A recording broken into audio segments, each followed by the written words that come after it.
How are you feeling? You just got acquired for $2 million plus more. Um, yeah, I think it's safe to say I'm feeling good. How long ago did you and Thibaut like agree the deal with lemlist? Um, so the talks started last spring, basically. Okay. We started talking with them last spring. And it was very informal at first. And I can't remember exactly, but it took like 4 or 5 months to get the deal to go through entirely. And so yeah, it's been a few months, but we wanted to hold back on the announcement, take advantage of announcing that in the beginning of a year instead of the end of a year, Yeah. if it makes sense.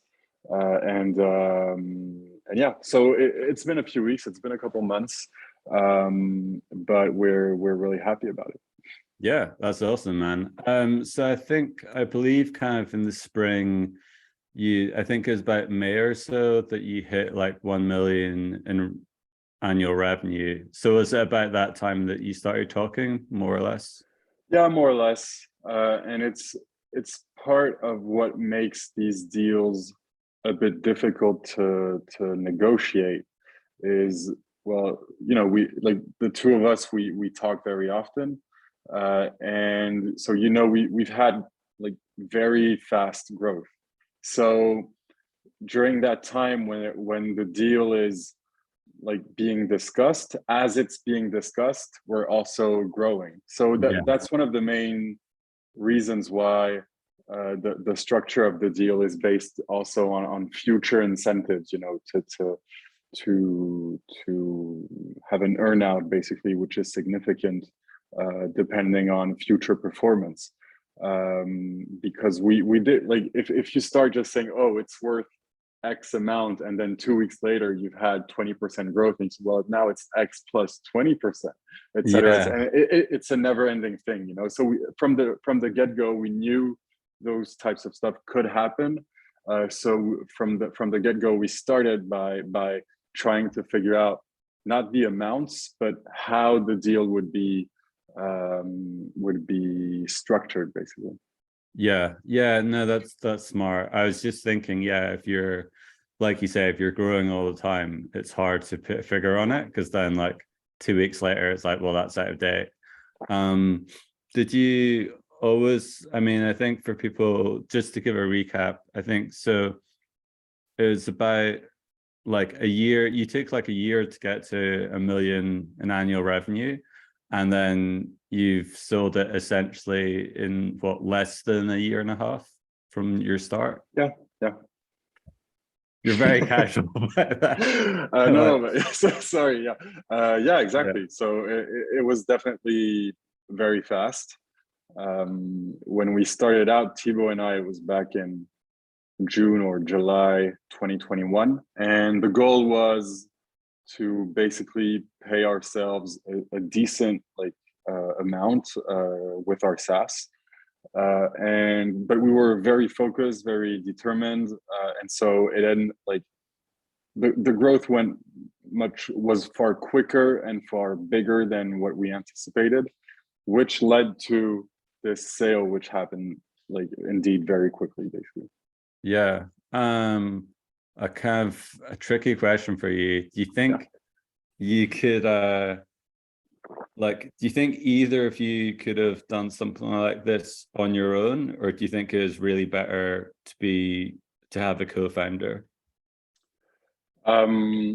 Depends on who you are, I would say, like as a person, and it also depends on the skills you have.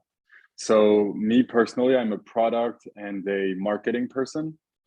I cannot build a SaaS, Yeah. and Yeah. like it's either impossible, or I could maybe build a no-code MVP somehow, Yeah. but like it would only be an MVP, and I would need someone or a team to make it grow into a full-fledged tool and company. So that's one thing. Like make sure you have the skills to build what you want to build, which is Yeah. quite obvious. And then there's also your personality, how you work with other people. I know there's a lot of very talented indie founders, indie makers, solopreneurs. And I like, and it's great that they're working alone, you know, like they have control over everything, every aspect of what they do. And it's great, and you can go much quicker. It also requires, I think, not necessarily more effort, but more determination, you know, like to have someone to rely on whenever things get tough, or whenever there's a decision that's super hard to make. It's cool to have, if not a co-founder, at least people you're close enough to and who are implicated enough to give you an honest opinion, and who have stake, you know, like they're Yeah. stakeholders of your company. Like if you make a bad decision, it hurts them as well. Yeah, definitely. So a co-founder, not necessary for sure, but definitely helpful, and at least get the right people around you to advise you. Yeah, definitely. See, when you started TweetHunter, there's already lots of people in the market. So why did you think that you should go in for something where there's, I guess, a lot of established players already? So there were definitely competitors, but I would not call the space saturated. I think like there's something that's very on the minds of every single founder is, oh, if there's already a competitor there, I'm not going to go there. Yeah. And people are very scared of competition, of copycats, of everything. I'm not. And for sure, I would say you don't want to go into a market that has thousands and thousands of existing solutions that are doing awesome things, and who all have a lot of customers and more marketing budget than you, and more everything than you do. In our case, the market, so we started with Twitter specifically, and in that market you had like old, like not old, but maybe like legacy kind of players that are generalists that do Twitter, LinkedIn, Instagram, Facebook, etc., and who for us weren't able to fit the specific needs of people on Twitter. And there were also some newer players who were focused on Twitter, but there weren't that many, you know, like there's not that many tools for Twitter. There's a lot of indie devs doing cool stuff on Twitter, and that's a great thing. It's one of the great things about Twitter is the API. It's open. It's a land of opportunity, but there aren't many established actors making revenue and having a team behind them, etc. So I think there was definitely space, and to have like 1, 2, maybe 3, I don't know, competitors making revenue in this space is plenty enough validation for me to say, okay, there's something to do in this market. So we weren't afraid at all, and we just thought we could bring something a bit different to the table and do one thing better, you know, classic. But yeah, awesome. Yeah, no, I totally agree. I mean, I guess it's quite a newbie mistake to think like, oh, someone's done this already, so that means I can't do that, when actually that's usually an indication that you can. But yeah, it's still really impressive, incredible to get to 1 million in 12 months. Do you think, was there any like specific thing, like kind of side project marketing, or was there any like, or any growth hack, or anything that really like made a massive difference to you? So yeah, a couple of things. One, we partnered up with influencers, people who were known in this specific space to build it. One of them being JK, which you've heard of. Yeah. And this really was key for us. Like, we had traction, basically. We had I can't remember exactly, but we were doing maybe 3, 4, 5,000 a month, something like that in terms of revenue. And partnering with someone like him took us from, let's say, 5K to 20K in revenue in a matter of weeks, Awesome. And so that was really important because all of a sudden we had budget to do stuff, whatever that was, whether it was like contracting a dev freelancer to help out my co-founder, spend some budget in marketing, etc., etc. Like, this meant that we had enough to survive and invest, basically. Whereas before we only had enough to survive, like pay the costs of running a business. So that was important. And then I think, and that happened over several months. We started to do a lot of, as you said, like side product marketing. So making free tools, free resources, etc., that we would launch.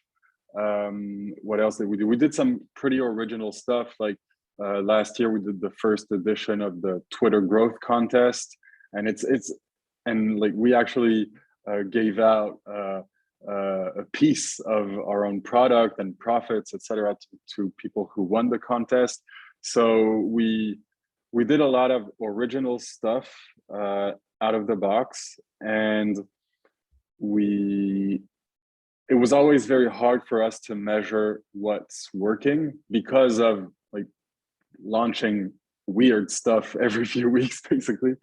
But for sure, it got the attention of people who followed us and people who followed them.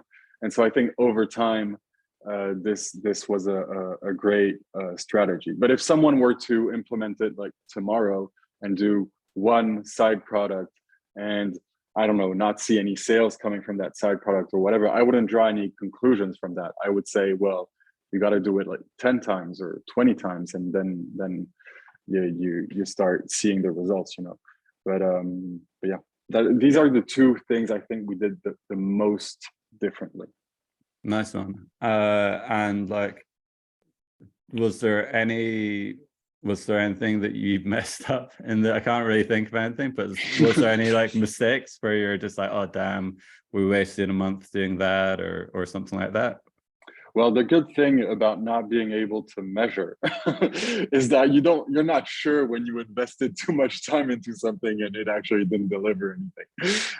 So there wasn't any like real mess of any kind. I think most of the mess we've had is related to product, because when you're building very fast, you can't test absolutely everything. So at the beginning, we were adding features every week, etc. We were growing and we were taking risks and not necessarily knowing if it would work before we pushed it to production. So we did have a few problems sometimes when releasing features and stuff like that, but now we have much less of those. And yeah, we didn't, I don't think we messed anything up in terms of marketing, for example. Nice one. So was this your first startup? My first job after college, I was employee number 2, I think, in a digital media agency in Montreal. And I moved away from I moved from there like 2 years afterwards. And I actually launched my first startup with Thibaut, my current co-founder, and another person, Ben. And it was a kids startup, basically, kids education, mobile app, etc. I wouldn't call it a success, but we did raise a seed round. Like back then, we were very into raising money, Wow. VC Tom. Yeah. I don't know. Yeah. It's just like, I think it was 2014 or 15. Okay. Like bootstrapping wasn't as popular as it is today. Yeah. And still today, it's not that popular, like especially from a media standpoint. Yeah. But yeah, that's just what you were supposed to do. Yeah, of course, of course. So we did, and we didn't like, basically we didn't make enough revenue to be able to justify raising a Series A, etc. But it was like we learned a lot from this, and afterwards I just went back to being an employee in various startups, being a freelancer, doing marketing or product roles, and the goal was mainly to pay the bills. And I wasn't sure, like I knew I would go back to being a founder at some point. I just really didn't have any date in mind or anything. But one day, like Thibaut called me, was like, "Oh, what are you doing?" Well, I'm an employee. What about you? Well, I just quit my job, trying to work on something. Do you want to work together again? Okay, sure. And Nice. that's it. Awesome. But yeah, that's one thing I think is important is that, so if I'm not mistaken, I was an employee for another 6 years after my first startup. Okay.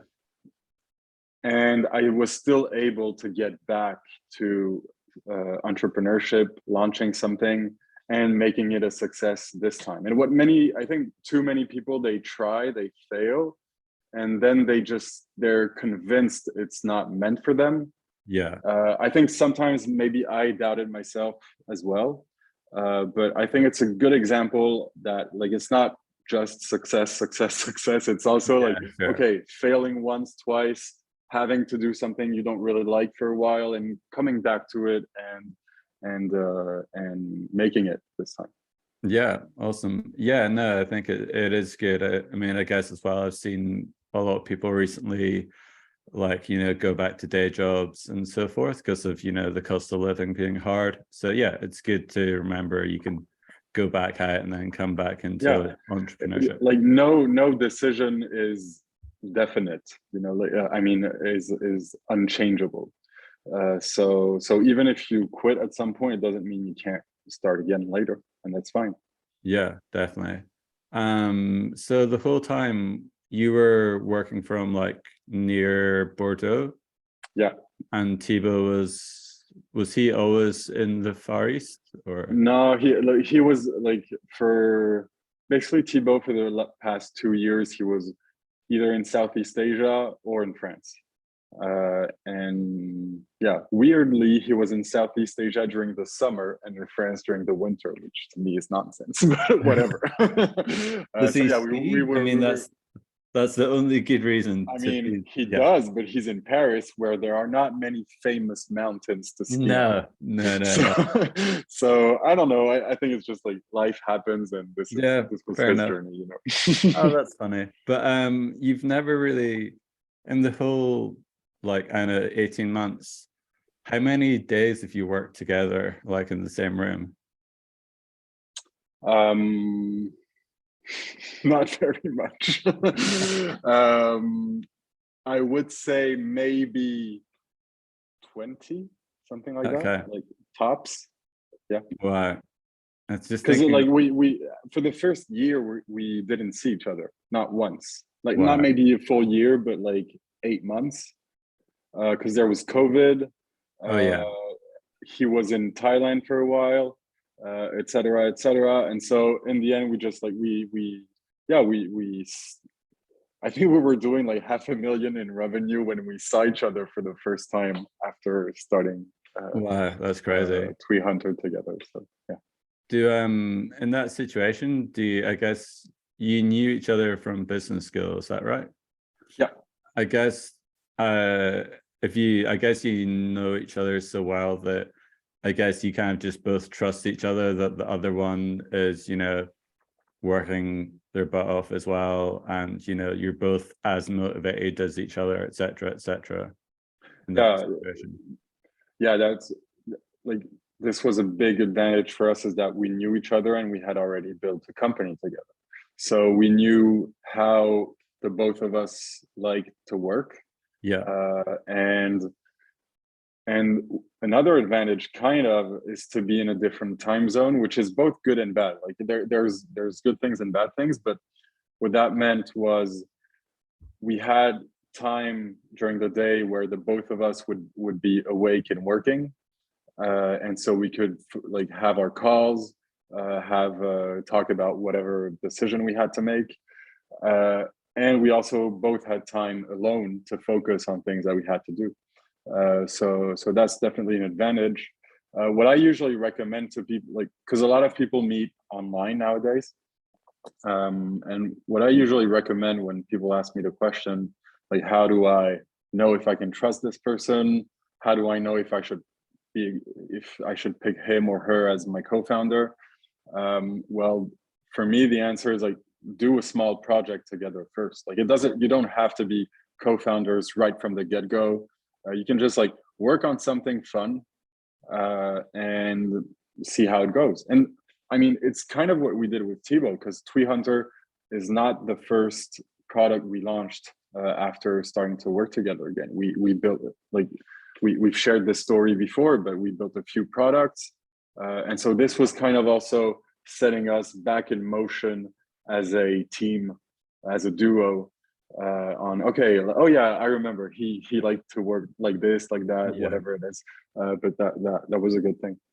So to come back to the deal, so you got acquired by Lemlist for 2 million. As I understand it, you both have 6-figure salaries because you're going to be like working with Lemlist on the product. And do you want to tell us about like how the earnout is structured? Yeah. So the earnout is structured in a way that as long as we keep building a healthy company, we will get more money. So we've got basically these ARR targets, and every time we reach them, we unlock an additional amount, basically. And there's one condition for the amount to be unlocked, which is for us to have a decent margin. So it aligns interests, basically. I think it's smart because, well, we're super motivated to keep growing the product, and in return, what Lemlist, the buyer, is going to get is a healthy company that's not just doing ARR, but that's doing profits. So that's how most of the deal is packaged around this structure of like a fixed amount at the beginning, and Thibaut and I stay on and we work our asses off basically to get it as far as we can in a profitable way, and we can unlock more as we go. Awesome. Did you, when you started the company, I guess there's lots of books about like, built to sell, and it's a good one if you're recommended. But the flip side is, I know some entrepreneurs, when they want to sell their company, they're just like, I don't know what a profit and loss statement is. I don't know what, they get asked for all these things by, micro acquire, whatever. Did you, when you're starting the company, were you quite diligent in, making sure, everything's organized so that we can be acquired easily if that's something that's happening, basically? No. So a short answer, no, not when we started the company. And longer and more truthful answer is, at some point we started getting approached or reaching out to potential buyers, and these talks led us to need to have something to show our financial performance and other key asset information to these people. So as things went, we had already started to prepare those types of documents for a potential buyer, which made things a lot easier in the talks with Guillaume from Lempire. Lempire is the name of the company, by the way, behind Lemlist. Oh, sure. Yeah. And this made everything a lot quicker and easier for him to understand. We just, like, every month I would update our our document, take last month's profits, revenue, expenses, etc. And the only thing we really had to do in terms of due diligence, etc., is answer a bunch of questions from lawyers and lempire CTO, just to make sure like that they had the information, that they understood what was beneath the hood, and yeah, that's it. But in terms of financials, we were already we were able to provide a clear picture of how the company was doing. And I think it's probably the hardest part for technical founders who are so focused on building, shipping, which is a good thing. But also like their strong suit is rarely to have like a very financial approach and view of their company. And I'm not saying they should, but when they start thinking, like when they start making money and they start thinking about raising or selling or whatever it is, now's the time to put in the effort to understand those things. Awesome. So you got like a part, you got the earnout, but you've also got like a lump sum. Did that hit your bank account like months ago? Yeah, a few months ago. Yes. Nice. What do you want me to say about well, I mean, I was we already got the lump sum basically. Nice. And we hope to get many more. Yeah, of course. Do you know, are you planning on like using it to fund like, you know, making your house, or are you gonna like do some angel investing, or do you not really know yet? I want to be smart about it. I want to own my house for real. I want to make some, I would say, safe bets in terms of investment. So very, like, I'm gonna get advice on this basically, but very traditional types of investment, nothing very fun. And a little bit of that I'm also gonna use to do some angel investments. So yeah, that's the plan I have for now. But right now I haven't really touched the money. Nice. So yeah, everything is still possible. Yeah. I could go to Vegas tomorrow. Nice. So if Thibaut sees in the company accounts, oh, what's this like one-way flight to Las Vegas? Do you sometimes like wake up in the morning and you're just like, oh yeah, shit, I've got like loads of money in the bank, or does it not really? Does it get old? Like, so like, and we talked about it not very long ago. So I did move into a new house, but that was planned long before the acquisition. And I actually just moved like a couple of weeks ago, and I told you I had clogged pipes basically. I maybe I wasn't that specific, but I told you I had some shit to deal with. You said there's a massive disaster. It's like, exactly. So I had clogged pipes, but to a point where it was possibly a massive disaster. Like there was like nothing we could do, and well, that means like rebuilding pipes and destroying all the construction work we did to rebuild, etc. I haven't touched the money, but knowing that it's there and that worst case scenario, I can deal with that financial, like in terms of financials, like I can invest the amount needed to fix that up basically, is very relieving. So like I wake up in the morning and like I just moved into my house, which I cannot actually live in because there's clogged pipes, and maybe it's going to cost me 40K or whatever. It's bad, but it's not as bad as if I couldn't pay for the fix basically. So these are the small things that happen to me sometimes. Like it's annoying, but like I can handle it now, which is something I would definitely not have been able to do if I hadn't sold, you know. So but I don't wake up in the morning and like, like I'm set for life. Everything's fine, you know. Like that's, I don't know if that happens to some people, maybe, or maybe Yeah. people who sell for 100 million. I don't know. But like that's not my spirit when I wake up in the morning. Yeah, I guess as well. I mean, this is very anecdotal, but I mean, I guess I've heard from lots of people. I guess people get used to having like lots of money as well.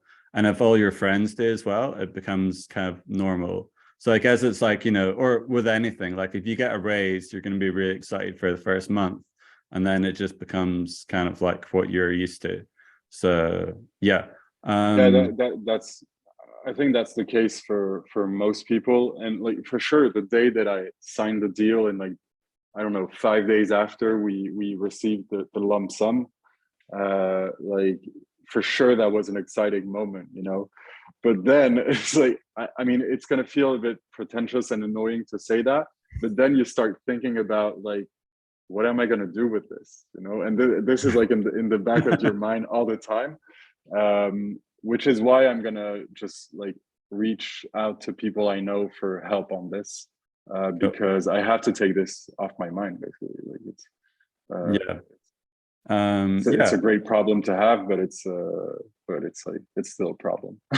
yeah, yeah, yeah, yeah, definitely. I guess two more things. Are you and Thibaut gonna go back to your business school and just be like, because I remember you visited them before once you'd started TweetHunter, but you can go back now and be like, hey guys, check Yeah, this yeah, out. yeah. I should. I actually already went there, and like, but I couldn't talk officially about anything yet. Yeah, And so that was kind of frustrating. Like I wanted to say, oh, I think we're good now. But I don't know, maybe next year. But yeah, for sure, I want to go back. And yeah. also like something we haven't done yet is celebrate the three of us. So Guillaume, Thibaut, and I in the same room. Celebrate the acquisition, because Thibaut was in Asia for a while. So yeah, that's another thing to look forward to. Yeah, nice one. That's excellent. Yeah, your business girl is going to be like sick of the sight of you saying, just be like, ah, not you guys again. We need something different. Go away. Stop it with your LinkedIn posts. We get it. We get it. They're bored. No, no, not at all. Yeah, finally, I guess, what advice would you have for like a bootstrapper that wants to kind of make a SaaS or at least just replicate some of your success? Yeah. I think like one thing we had right from the start, Thibaut and I, is a revenue mindset. And so it's not one size fits all, but it's one size fits us. And it was always about like, we always wanted to validate our products with revenue. A lot of people talk about users or user feedback or volume of whatever's happening in their product, traffic, etc. For us, it was always about revenue, and so that's one thing that I think maybe maybe it doesn't lead as easily to becoming a unicorn or whatever, but at least you're building a profitable revenue generating company right from the start, and that's a really good thing to have. So that's one thing. um, Another thing is, I mean, every major thing that happened to us in the past 18 months, it happened by building relationships, basically. So whether it was with influencers, with Guillaume, with developers, with content writers, with anybody we've ever worked with, it all started with a DM, a WhatsApp message, a LinkedIn connection invite, whatever it is. But that's like, I would advise any founder to take half an hour a day just to, I don't, reach out to people and like try to create a connection with someone. And most of the time you won't, it'll fail, etc. But the times it works, leads to like, you know, growth it's typical, but growth isn't like this, it's like this, you know. Yeah. It's in stairway mode. And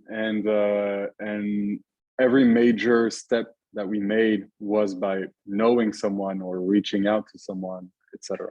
So solo founder, bootstrapper, sure, but like doesn't mean you have to be like alone in your basement coding all day, basically. Yeah, definitely. Do you know any communities that say like meet on a Thursday? Yeah, I think there's UK like, time? I mean, the guy who holds the meetings isn't like that nice, but but I think there's one called High Signal, and you might see me there Yeah. every once in a Well, while. I don't know if we will see you there in the future after that last comment. Oh man. And there's one last thing, maybe like most people are going to tell you like do what you love, but like I think there's also like this thing about figuring out how to love what you have to do. So typically Thibaut and I, we're not big fans of traditional marketing, I would say, and we're big fans of product, shipping, building, blah, blah, blah. And so what we did, like that's one thing we don't like. And so what we did, okay, how do we turn marketing into something that we do like? Because we have to do marketing, like we have no choice. And that turned into our side product strategy. So it's not just like, it's not always about passion, loving what you do, everything's great. Everything I do in my day is something that I've chosen to do because I love it. It's also about adapting so that the things that you don't like to do, you end up liking them. So yeah, that's maybe the last piece of advice I can give. Yeah, no, that's really good. Yeah, I guess, did you read any of the like Cal Newport books about like, he wrote a book, So Good They Can't Ignore You, which is basically he kind of like argues against following your passion, because you might be passionate about something, but then nobody wants to, you know, pay for that thing. So it's more just, yeah, but it's not as sexy advice. You know what I mean? Yeah. So I guess I know a lot of people that make stuff that fits their lifestyle, or, you know, make stuff that they get satisfaction from, but which, you know, like you said, like revenue first pays it. It has to pay the bills. It can't be a passion project which like makes no money.